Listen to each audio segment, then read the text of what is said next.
Hello बच्चों, welcome back to the channel. कैसे हो सब? उम्मीद है सब सही है और सबकी पढ़ाई बहुत अच्छे से चल रही है। बोर्ड की तैयारी सब बहुत अच्छे से कर रहे हैं। ध्यान रखना कि बोर्ड में इस बार बहुत अच्छा स्कोर करना है सब लोगों ने। हमारा क्या चल रहा था सर? हम लोग अपने इकोनॉमिक्स में चैप्टर नंबर 7 एग्रीगेट डिमांड और रिलेटेड कॉन्सेप्ट्स को स्टार्ट कर चुके थे।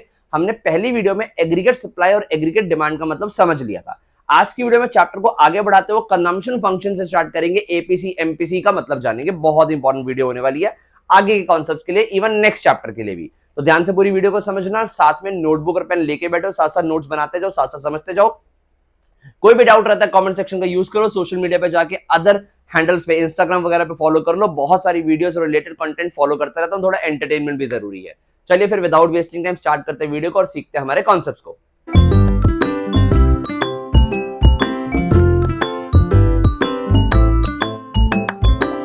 हाँ बच्चों, अगर हम बात करें हमारे नेक्स्ट टॉपिक की, विच इज कंजम्पशन फंक्शन, बहुत ही इंपॉर्टेंट टॉपिक जिसका नाम प्रोपेंसिटी टू कंज्यूम भी है। प्रोपेंसिटी वर्ड का मतलब होता है बिहेवियर, यानी हम लोग यहाँ पर बात करने वाले हैं एक कंज्यूमर के कंजम्पशन बिहेवियर का। हमारे देश में इकोनॉमी में कंजम्पशन कैसे हो रहा है उसका बिहेवियर यहाँ पर पता लगेगा। अच्छा ध्यान से सुनो, जो हमारा कंजम्पशन है वो किस पे डिपेंड करता है सर? कंज्यूमर के इनकम पे। So basically consumption function, consumption एक फंक्शन है किसका सर? इनकम का। ये देखो, कंजम्पशन फंक्शन और propensity to consume is the functional relationship between consumption and the income, यानी C is equal to FY। Consumption जो है वो डिपेंड करेगा इनकम पे। जैसे जैसे इनकम मूव करेगी वैसे ही कंजम्पशन मूव करेगा। हमने पढ़ा भी तो है, जब हमारी इनकम इंक्रीज होती है कंजम्पशन भी इंक्रीज होता है, यानी there is a positive relationship between income and consumption. समझ आता है जी? सर इसको ना टेबुलर और ग्राफिकल फॉर्म में कैसे करेंगे? ये देखो बेटा, आपके सामने एक टेबल प्रेजेंट की गई। यहां को गिवन है कि आपकी इनकम 0 से लेकर 600 करोड़ तक जा रही है। पुराना कंजम्पशन वाली टेबल है हमारे पास। कंजम्पशन हमारा 0 पे 40, इसको क्या बोलते हैं sir? Autonomous consumption. Last video आई होप सो अच्छे से देखिए सबने। ऑटोनोमस कंजम्पशन, फिर जैसे जैसे हमारी इनकम इंक्रीज हुई कंजम्पशन भी इंक्रीज होता गया। दिख रहा है? इसको ना हम लोग ग्राफिकली रिप्रेजेंट करेंगे। हमने इस ग्राफ के ऊपर एक इनकम रिप्रेजेंट किया यहां पर, और यहां पर हमने कंजम्पशन रिप्रेजेंट किया। हमें दिख रहा है कि जो हमारा इनकम है वो 0 ओरिजिन से शुरू होता है और 45 डिग्री का कर्व बनाता है। ये इनकम कर्व है हमारे पास, ठीक है? ओरिजिन से शुरू होगा 45 डिग्री। अब जो कंजम्पशन है हमारा, ये कर्व जो है वो ओरिजिन के ऊपर से शुरू होता है इस वाले गैप से, जिसको हम ऑटोनोमस कंजम्पशन बोलते हैं। यहां पर हमने y एक्सिस पे लिया हुआ कंजम्पशन और यहाँ x एक्सिस पे इनकम। अब कंजम्पशन जैसे जैसे ऊपर मूव कर रहा है, आई होप सो आपको दिख रहा है कि देखो यहां पर हमारा कंजम्पशन जो 40 120, यानी जब हमारी इनकम मूव कर रही है ऐसे, तो हमारा कंजम्पशन भी ऊपर को मूव कर रहा है। But proportionate increase in consumption is less than that of income. Why it is so? Because after a certain level people start saving some part of their income. So इसीलिए हमारा जो consumption है वो income से कम बढ़ता है। ध्यान से देखो, कंजम्पशन इंक्रीज हो रहा है, एक लेवल ऐसा आएगा जहां पर ना हमारा कंजम्पशन और इनकम इक्वल हो जाते हैं। देखो ये वाला लेवल है, एक ये लेवल है और एक ये लेवल है। ये वो लेवल है जहां पर कंजम्पशन और इनकम इक्वल। ये वो लेवल था जहां हमारा कंजम्पशन ज्यादा था, इनकम कम थी। ये वो लेवल है जहां पर हमारा कंजम्पशन कम है और इनकम ज्यादा है। इन सारे पॉइंट्स को हमने इस ग्राफ पे रिप्रेजेंट किया है। देखो पहला वाला पॉइंट, ये वाला पॉइंट जहां पर हमारे पास consumption is more than income. यहां पर क्या होता है, जब कंजम्पशन मोर देन इनकम होता है तो कंज्यूमर अपनी प्रीवियस इनकम में से, यानी प्रीवियस सेविंग्स में से पैसा खर्चता है, यानी डेस्ट सेविंग कर देता है, वो अपनी सेविंग को खत्म करता है। फिर एक पॉइंट आता है जहां पर हमारा consumption is equal to income होता है, जिसको हम लोग बोलेंगे बेटा ब्रेक इवन पॉइंट। मैं कह सकता हूं ब्रेक इवन पॉइंट पे कंज्यूमर ने 200 कमाया, 200 खर्च दिया, तो सेविंग कितनी की होगी सर? ऑब्वियसली 0 की होगी। आई होप तो समझ आता है। यानी मैं कह सकता हूं ये ब्रेक इवन पॉइंट है जहां पर consumption is equal to income होता है, सेविंग यहां पर 0 होती है और consumption is equal to income होता है। आई होप तो समझ आता है। अब इसके बाद जो पॉइंट होते हैं after the break even point, ये before the break even point, after the break even point there will be savings because consumption is less than income. यहां पर हमें दिख रहा है कि देखो कंजम्पशन हमारा जो है वो 280 360 440 520 और इनकम हमारी यहां पर ज्यादा है, तो यहां पर हमारी कंज्यूमर की सेविंग्स हो रही है। ये कर्व अपने हाथ से बनाना आना बहुत जरूरी है, पेपर के लिए इंपॉर्टेंट कर्व है कंजम्पशन कर्व। आई होप से समझ आता है। अब इस कंजम्पशन कर्व के बारे में कुछ पॉइंट पढ़ने पड़ेंगे, important points about the consumption curve.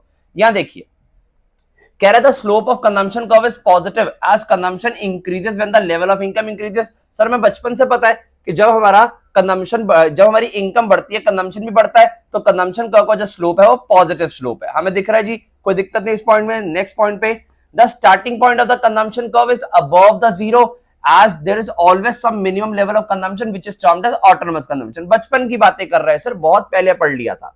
The point where the C is equal to Y is termed as break even point। At this point consumption is equal to income and saving is 0। है ना sir. ये देखो इस वाले point की बात कर रहा है वो, ये वाले पॉइंट की बात कर रहा है वो। यहाँ पर देखो फिर से अंग्रेजी देखो क्या लिखा हुआ है, the point where C is equal to Y is termed as break even point. जहां पर कंजम्पशन इनकम के इक्वल होगा उस पॉइंट को ब्रेक इवन पॉइंट बोलेंगे।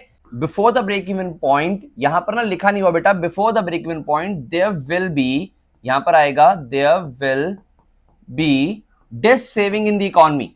कह रहा है कि ब्रेक इवन पॉइंट से पहले इकोनॉमी में डिस सेविंग होगी। हाँ सर, हमें दिख रहा था टेबल में, ये देखो सॉरी अपने ग्राफ में, कि before the break even point economy में हमारे पास डिस सेविंग है, and in the economy because consumption is more than the income, and after the break even point saving will start as now the increase in consumption is less than the increase in income।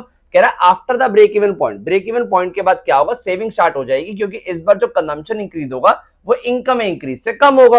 I hope so point समझ आ जाता है। देखो सारे के सारे जो चारों important points है, ध्यान से अंग्रेजी को समझ लो, अपने पास लिख लो, आराम से समझ आएगा। अगर आगे मूव करें, आगे हमारे पास type of propensity to consume. कितने तरीके की टाइप हो सकती है, दो तरीके की टाइप है। एक है एवरेज प्रोपेंसिटी टू कंज्यूम जिसको एपीसी बोला जाता है, एक है मार्जिनल प्रोपेंसिटी टू कंज्यूम जिसको हम लोग एमपीसी बोलते हैं। ओके, एक एपीसी एक एमपीसी। पहले अगर हम एपीसी को एक्सप्लेन करें, ध्यान से सुनना बेटा, एवरेज प्रोपेंसिटी टू कंज्यूम यानी कि एपीसी, इसका मतलब है कि हम अपनी इनकम में से टोटल कितना पैसा खर्च कर रहे हैं, यानी consumption out of the income. कह रहा है APC is the ratio of total consumption to total income. ये देखो APC is equal to consumption upon income, okay, C upon Y. इसको समझने के लिए देखो, ये तो हमें समझ आता है कि एपीसी हमें ये बताएगा कि हमारा ये कंजम्पशन अपॉन इनकम, कंजम्पशन की क्या रेशियो है इनकम में से, ये हमें बता देगा। प्रैक्टिकली समझो, आपने ये डिफरेंट लेवल्स ऑफ इनकम लिए, 0, 100, 200, 300, 400, ये आपका कंजम्पशन है, 400, 120, 200, 280, 360। अगर मैं बात करूं ये वाले लेवल की, सबसे पहले लास्ट वाले लेवल की, यहां पर 360 का कंजम्पशन है आउट ऑफ 400, तो 360 आउट ऑफ 400 यानी देखो कितने परसेंट खर्चा कर दिया आपने, यह आएगा 90%। 90% को you can write it as 0.9, यानी आपने 0.9 का मतलब 90% ऑफ योर इनकम स्पेंड कर दी। सिमिलरली इस वाले लेवल पे 280 खर्चा किया है out of the income of 300, यहां आ रहा है 0.933, यानी हमने अपनी इनकम का 93.33% जो है स्पेंड कर दिया। यहां पर 200 कमाया, 200 खर्च दिया, ये देखो 200 खर्चा था, 200 ही कमाया था, यानी यहां पर 100% ऑफ द इनकम स्पेंड कर दी। अगर मैं इसके ऊपर आऊं, 120 खर्चा है, कमाया 100 था, यानी सर इसका मतलब 120% of my income I am spending 1.2। और यहां पर तो सर देखो क्या है, 40 खर्चा आउट ऑफ द जीरो, यानी कि आप करोगे 40 अपॉन जीरो, और जब भी डिनोमिनेटर में जीरो आ जाए तो क्या होता है सर, डिनोमिनेटर में जीरो आने का मतलब नॉट डिफाइंड, तो यहां का आंसर हम लिख नहीं सकते। पर हमें यह देखने को मिल रहा है कि हमारा जो एपीसी है, जैसे जैसे इनकम बढ़ रही है वैसे वैसे एपीसी कम होता जा रहा है, यानी income increases APC will fall down. I hope so समझ आ रहा है। क्यों? क्योंकि सर लोग अपनी इनकम में से कुछ पैसा सेव करने लग जाते हैं एक पॉइंट के बाद, तो हमारा एपीसी कम होता जाएगा। सर एपीसी की ग्राफिकल रिप्रेजेंटेशन भी दिखाओ ना। चलो मैं तुम्हें एक बार बना के भी दिखाता हूं, फिर तुम्हारे सामने यहां पर मैंने प्रेजेंट भी किया हुआ है। चलो देखो फटाफट। अब देखो हमें बचपन से पता है कि हमारा जो कंजम्पशन कर्व है वैसा अपवर्ड स्लोपिंग बनता है। अब ध्यान से सुनना, सपोज यहां आपने इनकम ली है, यहां आपने कंजम्पशन लिया है। आप ये वाले इनकम के लेवल पे, ध्यान से सुनो बेटा, ये वाले इनकम के लेवल पे आप ये वाला कंजम्पशन कर रहे हो, समझ आता है? थोड़ा सा सही करते हैं इसको, थोड़ा क्यों, एग्जैक्टली सही कर देते हैं। ये रहा सर, यानी आप ये वाले इनकम लेवल पे ये वाला कंजम्पशन कर रहे हो, इसको मैं Y1 नाम देता हूं, इसको मैं C1 नाम देता हूं, ये ओरिजिन है हमारा। समझ आता है जी? ये कौन सा पॉइंट है सर? ये हमारा ऑटोनोमस कंजम्पशन है। कोई डाउट यहां पर? यानी इस वाले इनकम लेवल पे, ये वाले इनकम लेवल पे ये वाला कंजम्पशन हो रहा है। आई होप सो समझ आता है सबको। ठीक है, मैं कह सकता हूं OC1 is my consumption and OY1 is my income. Sir APC का फॉर्मूला क्या होता है? Consumption upon income, APC. यानी ये मैंने अपने एपीसी को ग्राफिकली रिप्रेजेंट किया है। सर ऐसे ही कुछ यहां पर, ये देखो यहाँ OY1 ये हमारा क्या है सर? OY1 हमारी इनकम है।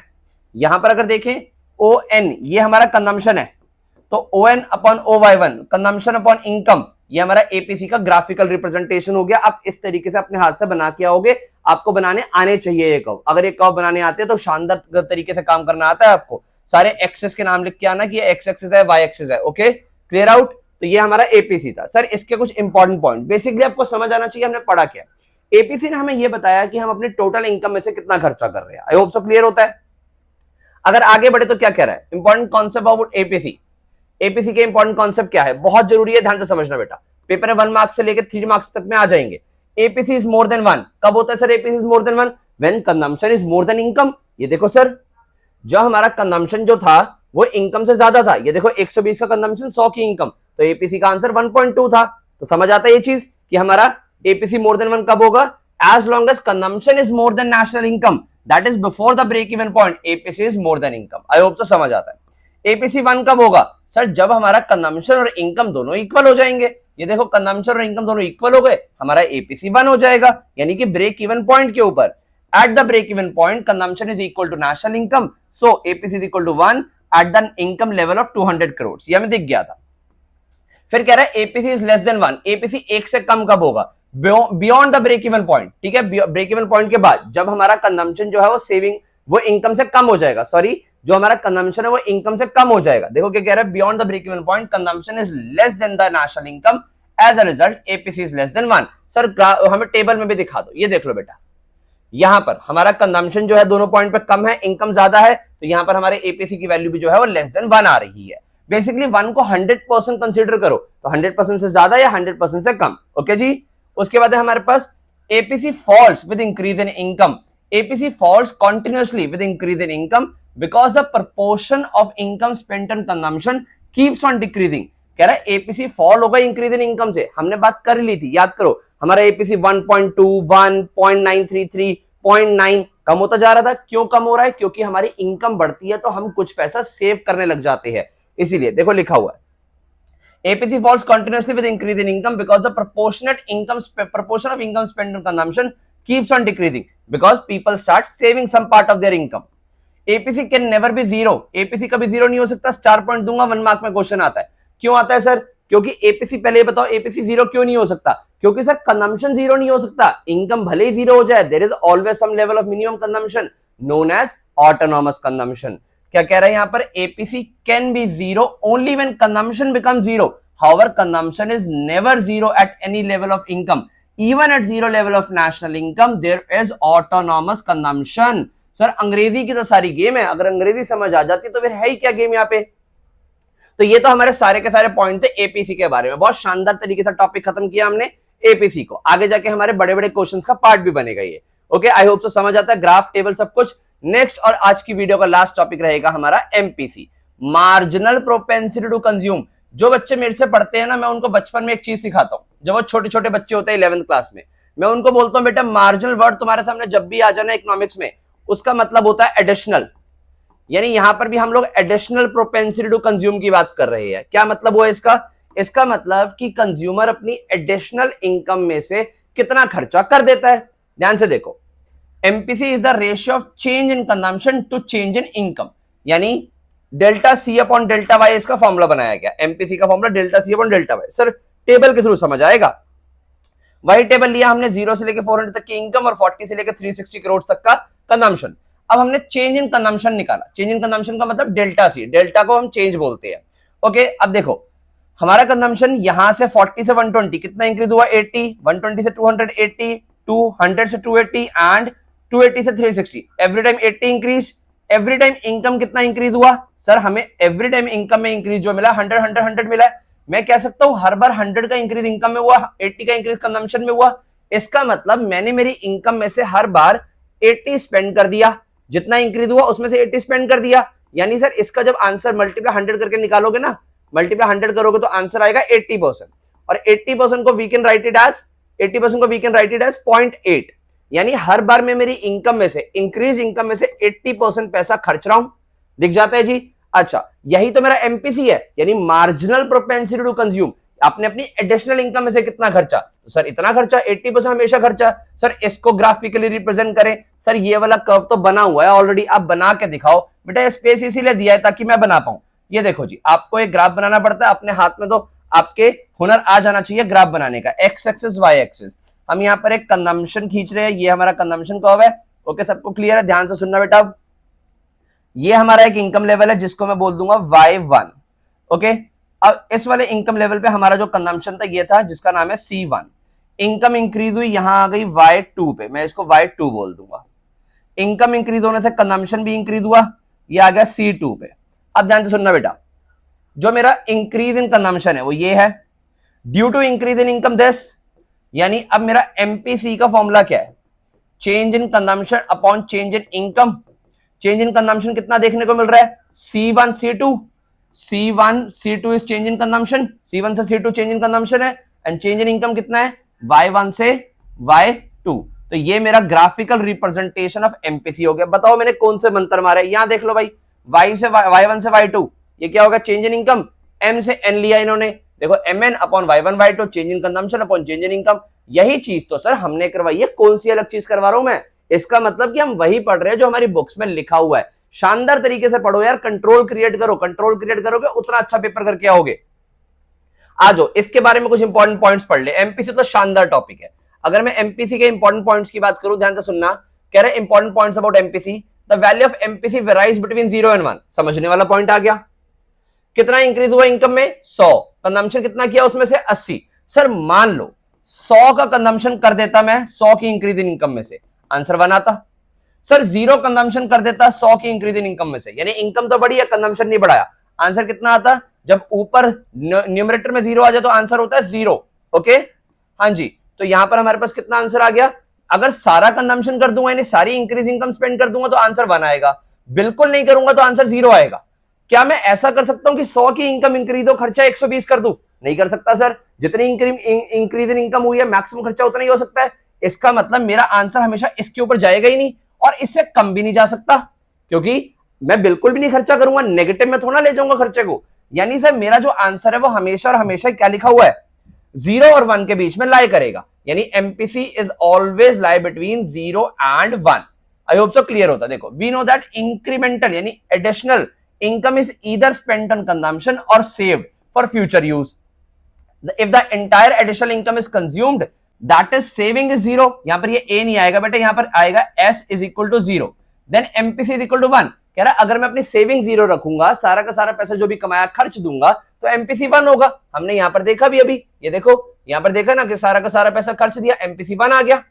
आई होप सो समझ आता है। However, if the entire additional income is saved, that is यहां पर मेरा जो कंजम्पशन है, ठीक है, एडिशनल कंजम्पशन है वो 0 है, ठीक है, नहीं मैंने कंजम्पशन बिल्कुल नहीं किया, तो मैं कह सकता हूं मेरा एपीसी बेसिकली 0 आएगा कि मैंने कुछ भी नहीं बचा।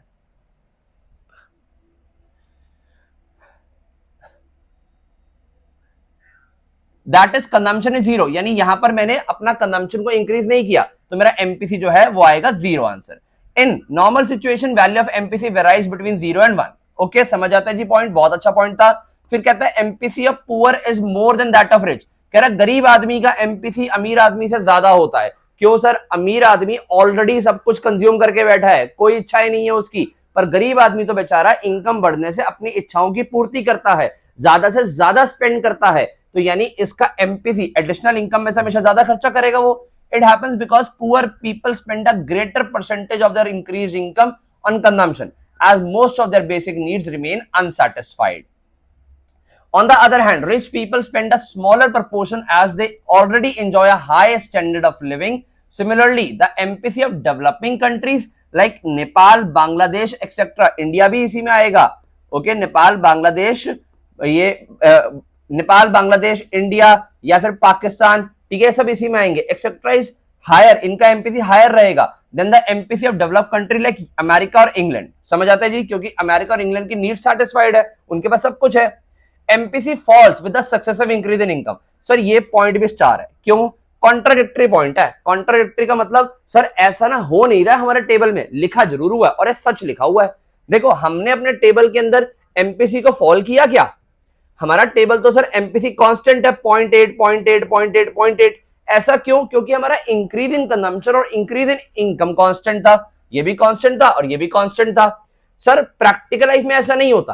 प्रैक्टिकल लाइफ में जैसे जैसे इनकम बढ़ती है, सपोज इनकम 100 से 200 हुई, मैं इस जो इंक्रीज हुआ उसमें से 80 खर्च दूंगा, नेक्स्ट टाइम फिर से 100 इनकम बढ़ेगी, पूरा 80 नहीं खर्चूंगा, कम खर्चूंगा, यानी एमपीसी कम होता जाएगा। प्रैक्टिकल लाइफ में ऐसा होगा, बट यहां पर हमने सेक ऑफ सिंप्लिसिटी के लिए उसको कांस्टेंट माना है।